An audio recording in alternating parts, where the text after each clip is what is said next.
All right. Tonight's presentation is the Singularity. When will we get there? Those of you who have been to LibertyCon before and go to the science track probably know me. I'm Dr. Ben. So probably won't spend a lot of time giving you my background other than to say that I'm a college professor and spent a lot of time in industry. And back when I was bored and didn't have a lot to do with my thought processes to keep myself occupied, I used to sit around and ponder this stuff. So now that I'm actually back to teaching physics again, I don't have as much brain power to spend pondering this stuff anymore, but it's still fun to make a talk and talk about it every now and then. So here we go. What is the singularity? The technical singularity is the theoretical emergence of superintelligence through technological means. Since it is believed that the capabilities of such intelligence would be difficult for an unaided human mind to comprehend, the technological singularity is often seen as an occurrence akin to an astronomical singularity, beyond which events cannot be predicted. Yet many have made educated guesses about what will follow. The first use of the term singularity in this context was by the mathematician John von Neumann. I think it's actually von Neumann now that I think about it. Neumann in the mid-1950s spoke of the ever-accelerating progress of technology and changes in the mode of human life, which gives the appearance of approaching some essential singularity in the history of the race beyond which human affairs as we know them could not continue. The term was popularized by science fiction writer Werner Vinge, who argues that artificial intelligence, human biological enhancement, or brain-computer interfaces could be possible causes of the singularity. Now, much of what we talk about when we talk about the singularity nowadays has been popularized by Ray Kurzweil. Futurist Ray Kurzweil cited von Neumann's use of the term in a foreword to von Neumann's classic, The Computer and the Brain. All right, so what does all that mean in more broken down terms? The idea of the singularity is that technology, science, and all of those other things, particularly thanks to the internet, are accelerating.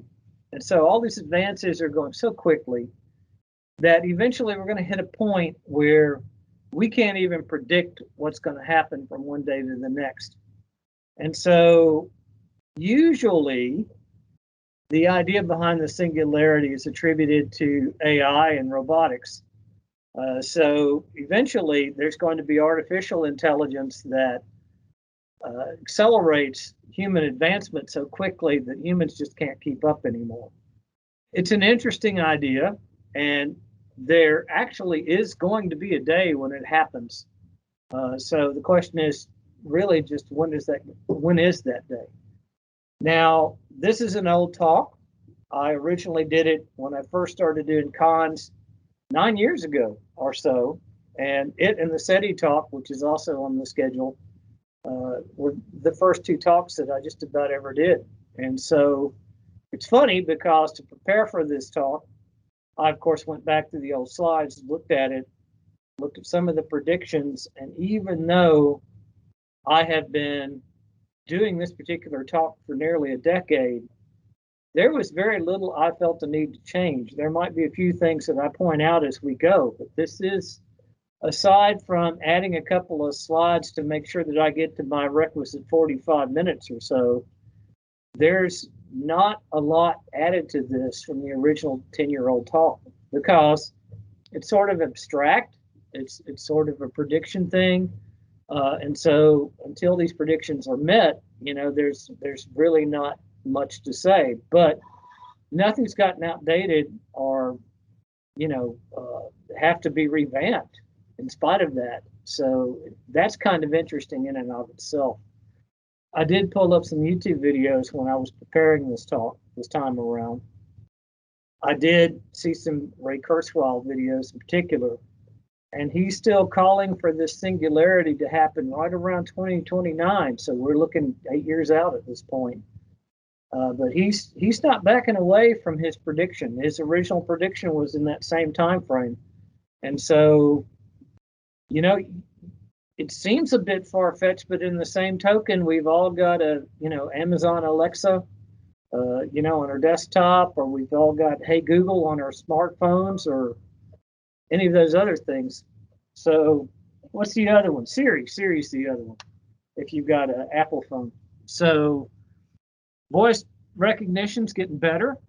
I was in the facial recognition business for a long time. That's certainly getting better. Other biometrics like fingerprint readers and things like that are actually approaching, scary good. So the fact that AI can infer all of these things that we used to think only humans could do, only had the brain power to do, it's those lines are getting blurred every day. The other thing about the singularity, it's sort of based on the idea of exponential growth. So we'll take a minute and we'll discuss what is exponential growth. And then you'll hear me make my pithy comments about exponential growth as we move a couple more slides down. But exponential growth occurs when the growth rate of the value of a mathematical function is proportional to the function's current value. Exponential decay occurs in the same way when the growth rate's negative. In the case of a discrete domain of definition with equal intervals, it's called geometric growth or geometric decay. The exponential growth model is also known as the Malthusian growth model, named after Thomas Malthus, who famously posited that the only thing that keeps population in check is famine, pestilence, and war. So eventually, his concern was eventually the human race would get so big, in terms of population, that it would die out. And the only thing keeping it in check was famine, pestilence, and war. So the thing about geometric growth is usually the easiest way. That would be that green function you see there. And you see that the x value is in the exponent. F of x is equal to, or y, if you will, is equal to 2 to the x power. And that's the deal where every time interval, the next value doubles from the previous value. So if you started with, say, a colony of germs, and there were 100 of them in the petri dish at one moment in time, and then there were 200 of them, say, a day later, and then a day after that there were 400 of them, and the day after that there were 800 of them. That's a very powerful growth model, and it really does work that way under certain conditions. And those are some of the conditions we're going to discuss. But in this case, this is exponential growth knowledge and human advancement. So this increase in knowledge is thought to, at some point, to get out of control, maybe not in a bad way, but certainly beyond anything we could predict. One of the other talks that I've been known to give on a pretty regular basis is Where's My Flying Car, damn it? Which, asks the question, all these predictions made back in the 50s, how many of them have come to fruition? And, very few of them have. And they've usually been for reasons that people didn't understand back in the 50s. So when you start making these, predictions about what the future holds based on where we've already been and what seems to be growing rapidly today, it's a pretty dangerous game because, you almost never get what you think you're going to get. One example is, if you look at Arthur C. Clarke, 2001, you got the idea of the hotel in space where, you got the big rotating wheel, and that's where you get the artificial gravity. And of course, that was supposed to have happened already 20 years ago, and we still don't have the hotel in space. But what Arthur C. Clarke never predicted is, the fact that you have the equivalent of a large-scale computer in your shirt pocket, probably, or on your hip. And it's called your smartphone, right? And it's globally interconnected to the rest of the world, so you could look up anything else you wanted to from anywhere else. So there are things that have happened in the future that Arthur C. Clarke never came close to predicting. And then there were other things that should have been pretty obvious, that still haven't come to pass. in nuclear physics, one of the old jokes is, when are we going to get nuclear fusion? And of course, everybody says 15 years. Well, they said we were going to get nuclear fusion in 15 years back in 1950. So we've been waiting on this fusion to solve all of our world's power problems, and that would certainly be helpful with greenhouse gases and whatnot. But fusion is still 15 years away when you ask the experts. So obviously we suck pretty hard when it comes to estimating that and when we're going to get there. So now that we've talked a little bit about exponential growth, this is from Ray Kurzweil's book. And what you see here is you see his idea. He's sort of done it upside down and backwards the way he's decided to plot it out. But this is an exponential growth curve, sort of, like I say, upside down and backwards. He's done it as the time between events. And so he basically points out that 4 billion years ago or so, life first took hold on this planet. And then 1.5 billion years or so, if I'm reading this graph correctly, you got multicellular organisms. And then eventually, on the order of hundreds of millions of years now, not billions of years anymore, you had the Cambrian explosions, which is all this rapid increase in different species and whatnot. Then you got reptiles, and you got mammals, and you got primates, and then you finally got humans walking erect at some point, and then you finally got Homo erectus with specialized stone tools, and then all of this technology brought about by this evolution of life has just blown up since then, and it all goes straight down. This is often famously referred to as a hockey stick curve, even though this particular curve's upside down because it's time between events. But now the thing I always say about exponential growth, it's a hockey stick curve. When you plot it out this way, it looks like an explosion, and everything, when you start reading about books of the end of the world or books of investing or whatever, everything looks like an exponential curve until it doesn't look like an exponential curve anymore. So everything starts off sort of this exponential progress, but usually there's some limiter that flattens out that exponential growth. Usually you hit some mark that, didn't used to limit what you could do. If you're thinking about that bacterial growth in that petri dish, for example, the food runs out. So it can't keep that geometric growth forever. And usually when you start talking about investment strategies or, the national debt, there was a disaster book written called Bankruptcy 1999 that said the national debt was a hockey stick curve and the whole country was supposed to be bankrupt by 1999. And of course, we all remember when the country went bankrupt in 1999, right? That was 22 years ago. No, never happened. So obviously, other mechanisms came into play to put the borrowing under control or to keep that from ever being a real issue for whatever reasons. But, of course, the other thing was population growth back in the 70s, right? We're all supposed to be stacked on top of one another like cordwood at this point because there's so many humans on the planet. But again, it's not quite as bad as we were led to believe back in the 70s. Stuff used to scare the crap out of me when I was a kid, but exponential growth doesn't last forever. And exponential growth of knowledge, particularly in a single direction like with robotics or AI, that probably doesn't last forever either. But that's the argument.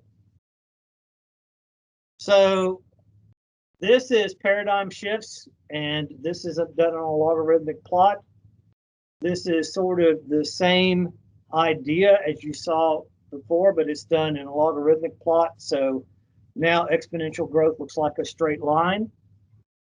And you see that there are, I can't count them all just looking, but there looks like about 20 different models there of the time between major events that different people have put together. And it all argues that there is this exponential growth in life.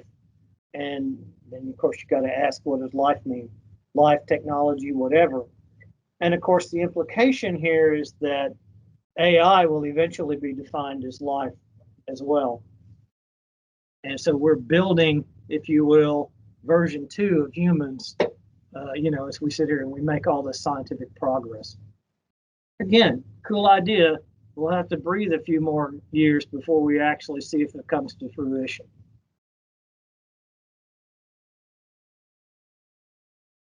There are some quotes that I enjoy bringing up at this point. And it tells you something about the flattening of the curve, and it sort of takes the argument in the opposite direction. In 1900, Lord Kelvin said, "There's nothing new to be discovered in physics now. All that remains is more and more precise measurement." Well, as a physicist, I'm certainly gratified to know that he was wrong. But, what happened there? Well, and it's funny that he would say this in 1900, because in 1905, a young upstart by the name of Albert Einstein came along and explained the photoelectric effect, which very quickly led to the birth of quantum physics. And of course, then there was general relativity once Einstein had done that little trick. So physics became a completely different animal after 1900. All the old physics is still valid, it's still there. We still start off talking about Newton and, F equals ma, force equals mass times acceleration. When you take a general physics class as a freshman, but there is a whole lot of new physics that was added on since 1900 at this point. Entire branches of it: atomic theory, nuclear theory, quantum mechanics, general relativity, electronics, take your pick. Now, another quote that I like to bring up is one by Stephen Hawking that's made much more recently. "The world has changed far more in the past 100 years than in any other century in history. The reason is not political or economic, but technological. Technologies have flowed directly from advances in basic science." So here, Stephen Hawking is arguing, a mere 100 years later, that the world is changing so fast already that you can't really predict what's going to happen next. And you look at different points in history, things go in stutter steps. You look at different points in history, and Kelvin was not the first to say that everything that could be known is already known. And Hawking's not going to be the last to say that the world's going so fast we can't keep up. There were people that were saying that even in the 50s and 60s. So where are we? I don't know, but you bet on the rapid change. You don't bet on things stagnating, because they never have. Here is Kurzweil's original plot showing Moore's law, and this starts with his argument about how our electronics is getting better. So again, he's starting with the idea that electronics becomes the basis for the version 2.0 of life on this planet. But you see that he starts with electromechanical relay, and he looks at the cost of calculations per second per $1,000.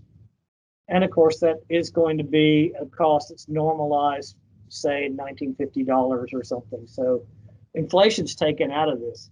But what you see that we went from electromechanical to relays to vacuum tubes to transistors, and from transistors to integrated circuits. And all of this computing power has gotten faster and cheaper by orders of magnitude. I think the rule is it doubles every 3 years. We get to the next slide, we'll know for sure. And this is called Moore's law.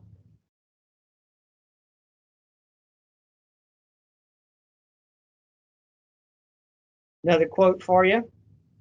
"I think there is a world market for maybe 5 computers." And that's from IBM chairman Thomas Watson. 1943. It didn't occur to me, but I think Watson the supercomputer was probably named after that guy, even though in 1943 he only saw a need for 5 supercomputers anywhere. But you start looking at computing power, again, those calculations per second per $1,000. Now we've switched a bit. We're not just talking about vacuum tubes and transistors anymore. Now we're sort of starting to look strictly at integrated circuits and microprocessors and microprocessors and how quickly their power is growing. So by the year 2000, you didn't have a computer that had the processing power of even an insect brain. Now you see the exponential curve, and so the question is, you wrote this book originally in 2000. What's happened in 2020? Because we've got another 20 years of data we ought to be able to pull up and look at. Take a sip of coffee and then we'll find out. So in 2011, I found this on Wikipedia. One of the things, by the way, that I started doing when I started coming to cons is I tried to use, like this slide set is from Google Slides, and all of my references are from Wikipedia. I did that on purpose because I was trying to get across this idea of cloud computing and the fact that you could look any of this data up for yourself because it's available on the World Wide Web, right? So this was the original slide when I first did this talk, and it goes up to 2011. And you see that Moore's law seems to be working. Again, we have a log plot here. And so a straight line actually means exponential growth on a logarithmic plot like this. And so, yes, the computer power does seem to double at every 3 years or so. And that trend continued all the way up through 2011. So what did I do for our talk today now that we're living in 2021? I went back to Wikipedia to see if they had new data. They do have new data. So this is our 2021 update. And it's a little more difficult to see that straight line. So I took the data from the previous slide and I overlaid it. This particular picture is not even available on Wikipedia anymore because we've got this updated data that goes through 2021. So what you see, even though there's been a whole lot of talk about the fact that Moore's law is eventually going to collapse, is it's still pretty much staying on track. You look at this data overlaid with what it's been from 1971, you put a straight line fit to it, and yeah, it looks like things might be flattening out a bit, but you could arguably still fit a straight line to all that data, all the way out to 2021. So Moore's law still works. There's a lot of things that are coming online, are coming to the fore that's going to be a problem as time goes on. One of the things that's coming to be a real issue in this chip building industry is that you're literally having to worry about electron tunneling through the wires because they're trying to make these chips so small, and they're trying to get a higher and higher density of transistors on these chipsets. And eventually, I mean, you can't make an atom into a single atom into a transistor. So there is some physical limit here.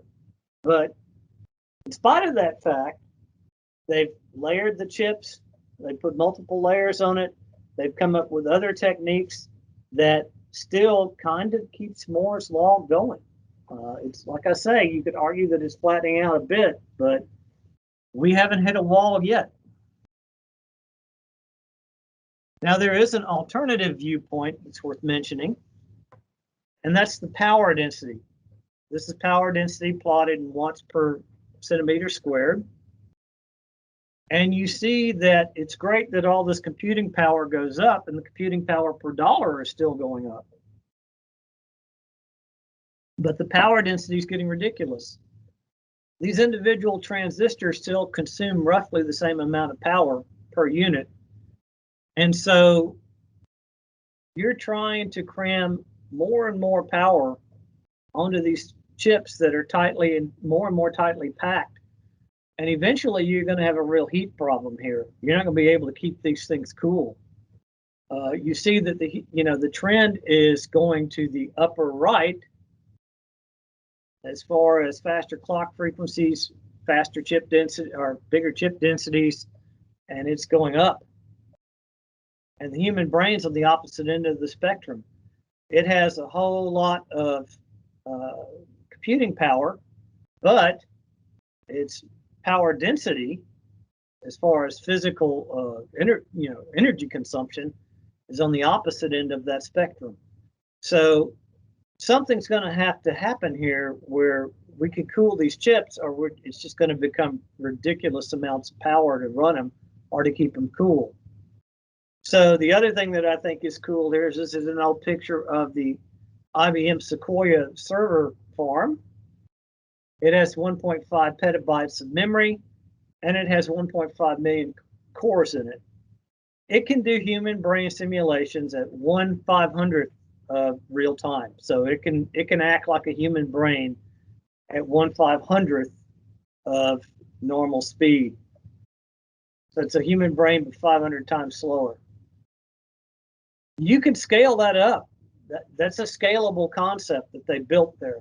But back when this slide was made, in real time, to simulate a human brain, you'd consume 12 gigawatts. Is that a lot? Yeah, that's a lot. If you need something to compare that to, that would be the power consumption of the entire island of Manhattan. So you can't have a human brain that requires the power of Manhattan, or you're not going to have very many human brains that this AI is emulating.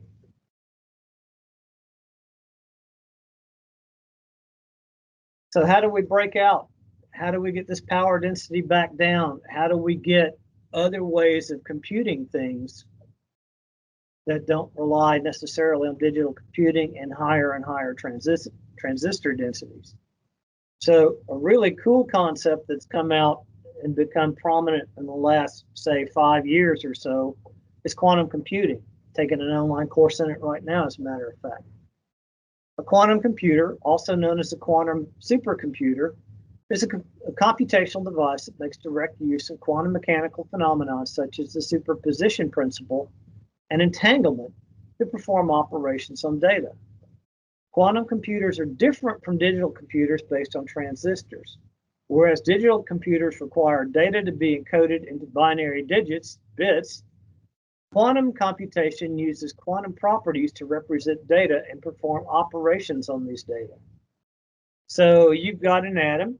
It's in a superposition of states, as they say in the parlance of quantum physics. And you only force it into a state when you do some sort of measurement on it. If you're clever, you can take advantage of that superposition principle. You can program an atom to go into 1,000 different states and then sort of simultaneously run 1,000 different computations in the multiverse, if you will, and you only get to your answer when you actually look at the thing and you ask it what its final answer is. It's very difficult to explain in 5 minutes or less, but it does work, and it's being proven out even as we speak. I used to say when we first started talking about it that I was a programmer. That's how I made most of my living, most of my career. And it's going to be a whole nother kind of computing when you get to it. It's a whole nother kind of programming, because I can sit here and I can tell a computer what to do if something's true.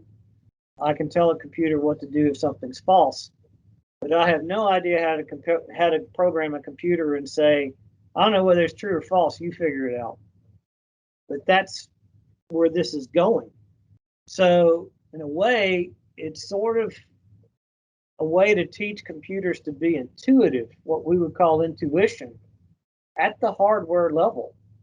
So it's not like some sort of mathematical trick or some sort of algorithm that uses statistics or something, where you can sort of emulate intuition.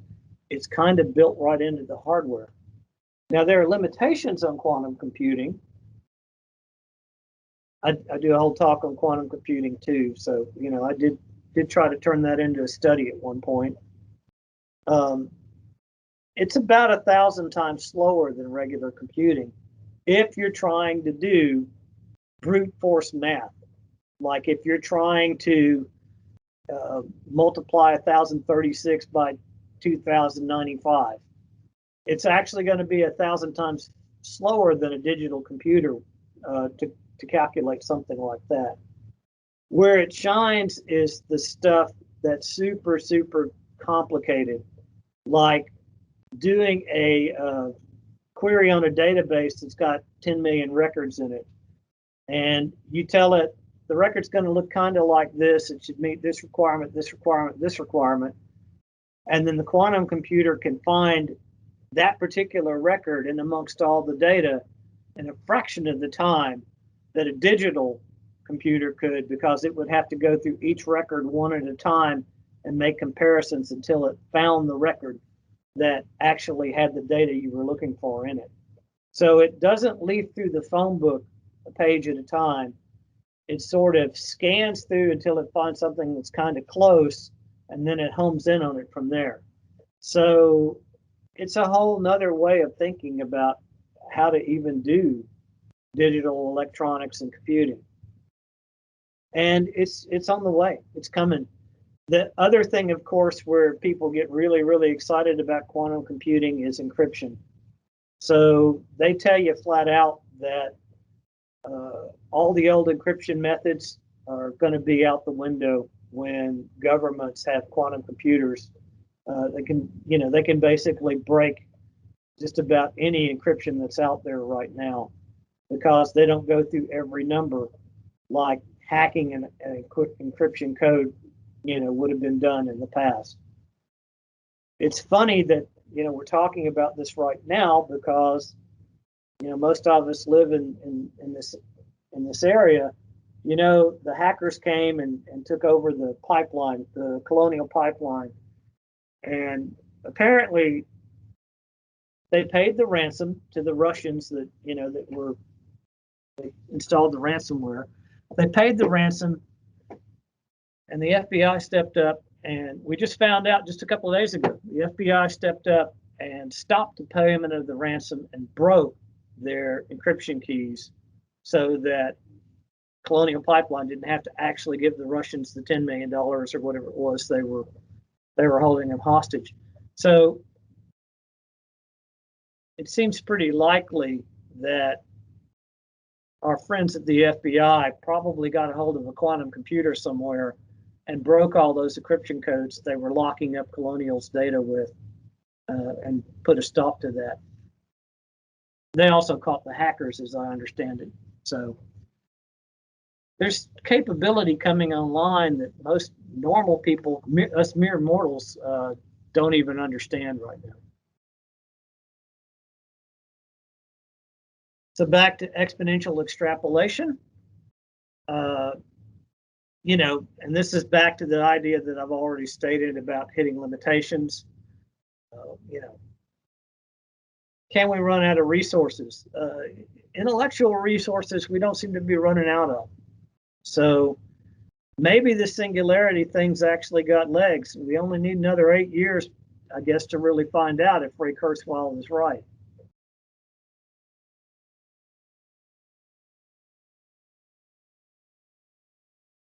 What might go wrong? Well, fear. That tends to put a stop to a lot of things that might have made humanity better off. Consider these essential technologies held back for the sake of fear.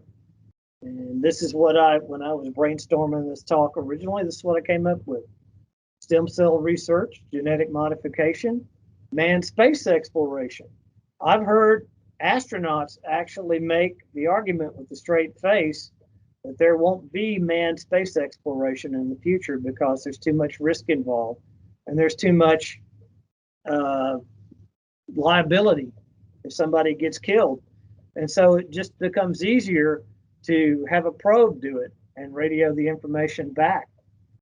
So that sort of argues for, artificial intelligence in the future, but certainly manned exploration came to a grinding stop for a while after we went to the moon, particularly after the Apollo missions were done.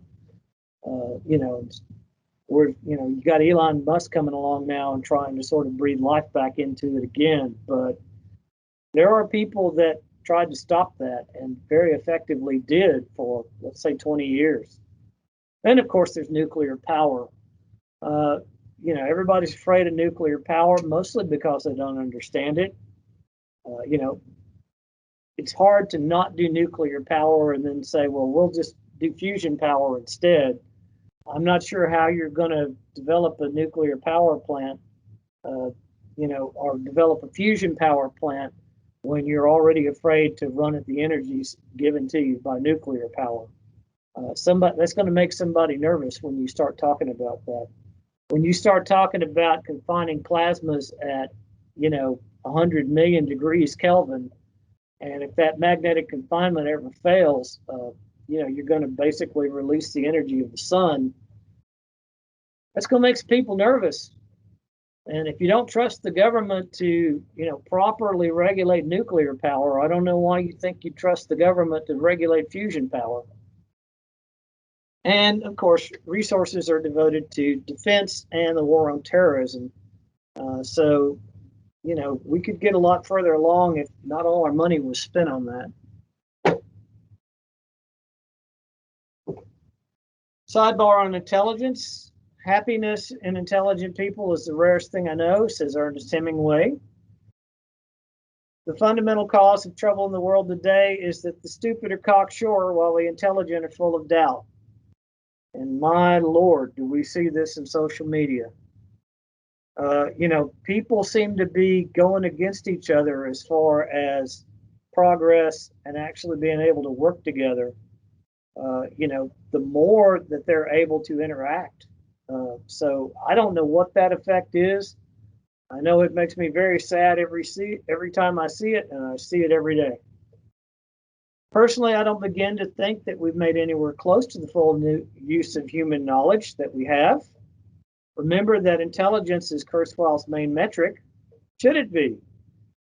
One possible competing effect may be that intelligence no longer becomes the thing we seek, or the thing that our economy is based on, or the thing that we're actually worried about.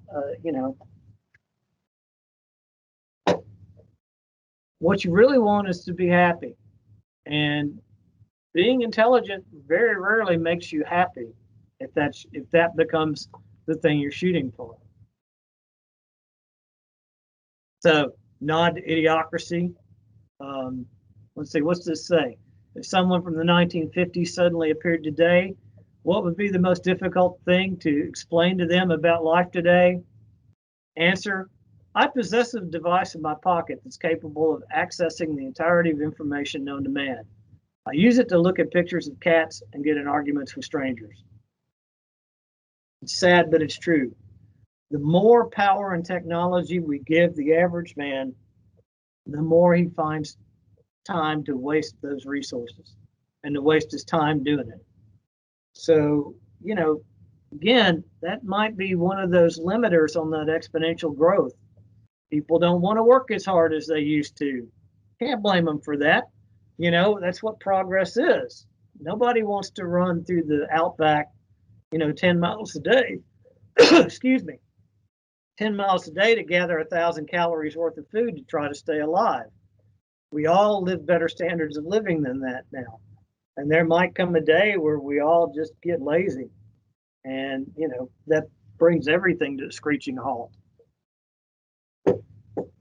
Things that are now almost too common or mundane to talk about, though. And we can certainly juxtapose this to the previous slide. Biometrics, drones that kill you from on high, electronic eavesdropping. And now we know we have computers that can actually even decrypt things that you think are strongly encrypted. GPS, which relies on general relativity to properly work, lasers, energy weapons, robots, the non-android variety. They're everywhere in industry now. Space probes, telecommunications, 3D printers, all kinds of stuff that make predicting the future, practically impossible. Just because they're coming online now and nobody had them before, and now they're becoming commercially available to everybody. Got $100, you could have most of the stuff on that list. Got 60,000, you can buy a decent robot like in that picture. 60,000 is not that much money. These guys that go on and on about wanting a $15 an hour minimum wage. It's not that I'm opposed to the idea. It's not that I don't think people should, have a right to live and all that kind of stuff. But, $15 an hour is $30,000 a year job at 8 hours a day, 40 hours a week. And if you're the owner of that McDonald's and you can buy a robot for $60K, that robot works 3 shifts, 24/7, and it doesn't need time off. It very rarely takes sick days. So it's hard to say where all this is going, but the laziness is one side of it. You can certainly argue that we're already there.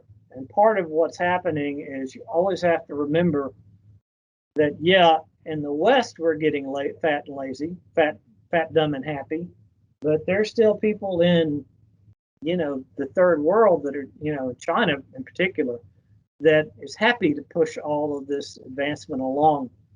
So we've not hit a limit on motivated people doing research. They're just not all in the United States anymore. So just a machine to make big decisions. This is from previous talk. This is from my, I got a brain lock there. This is from my, where's my flying car, damn it, talk. It's a blurb on the Watson computer, which of course won on Jeopardy. That's what made it famous. But it also, what happened to Watson after it won Jeopardy? IBM's big project here with AI. Well, now it sits around at the Cleveland Clinic, if I remember right, and does predictions and what's the word I'm looking for? Diagnostics on patients, particularly patients with cancer and heart disease and things like that. So the hospitals actually got Watson reading all of the medical journals and making recommendations for therapy depending on the type of disease or problem that a patient has, and the doctors are going along with it. So it's reading all the journals that the doctors don't have time to read, and then coming up with recommendations to how to treat patients with all kinds of weird sicknesses and stuff that most doctors aren't even trained to recognize. And we're not talking about down the road. This is happening now. As a matter of fact, it's been happening for, according to this, since 2013. So it's been happening for the last 7 or 8 years.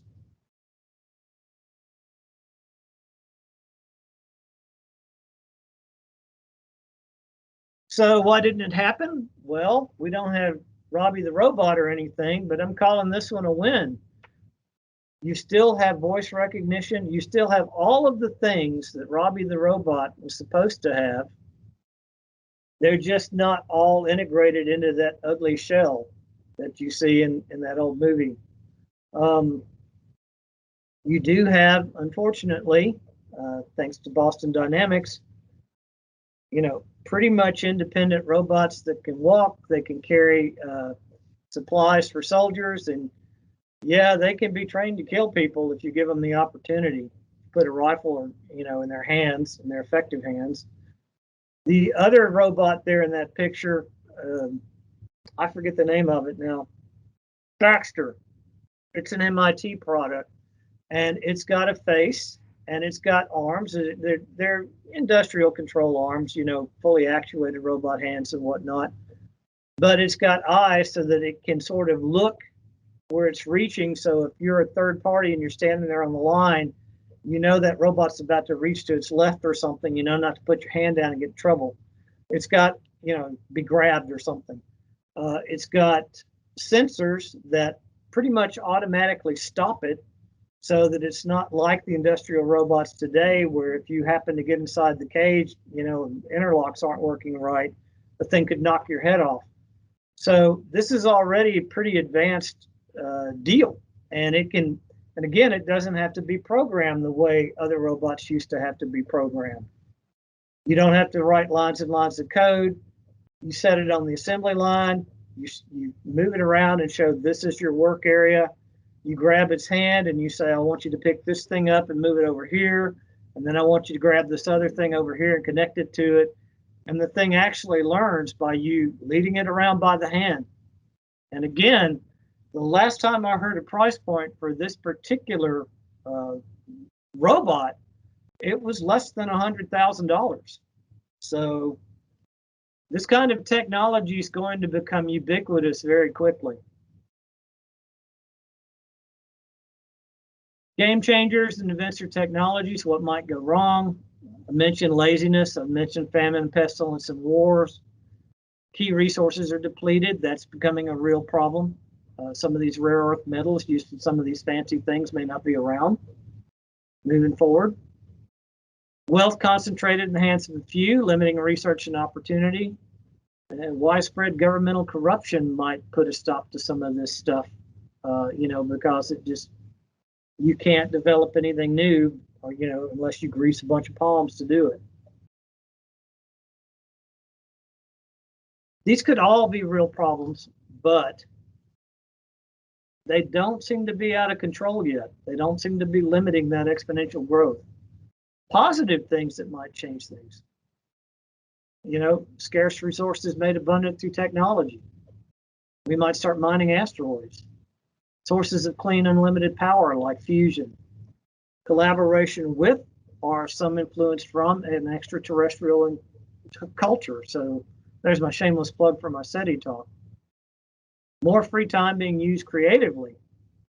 Sometimes you just get bored. Even if you're lazy, you get bored and you create something just out of boredom. So the brakes don't seem to be, getting applied to this yet. It's the exponential growth still there. And like I say, Ray Kurzweil's still calling for 2029. Trend seems to be towards interconnectivity and personalization, but how much more can we keep talking to each other? Sadly, aside from the commercial market, war and security still seem to be the major driver. Hopefully, some of that money is going to start getting spent, especially with the aging boomers. More of that money is going to get spent on medical care and actually keeping us alive. In the 20s, you can expect, these are my predictions now, robots, VR, and AI may finally come into their own. So yeah, we're right on track here.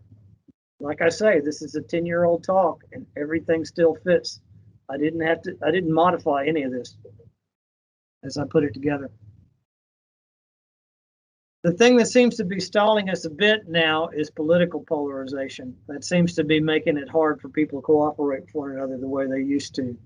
And conspiracy theories brought on by social media. But science marches on anyway. Even if everybody wants to turn stupid and not learn math in this country, there's still plenty of other countries that are willing to drive the process forward. Just might not be us that are leaders in it. And there we are. We're at the end. So the next 10 years are going to be interesting. And hopefully we'll get to that future that Ray Kurzweil envisions, where we get our brain scanned into a computer and we can effectively live forever. Or, our medical help gets so much good that we all get to live 200 years. Still looking good, and I'll stop there. Thank you.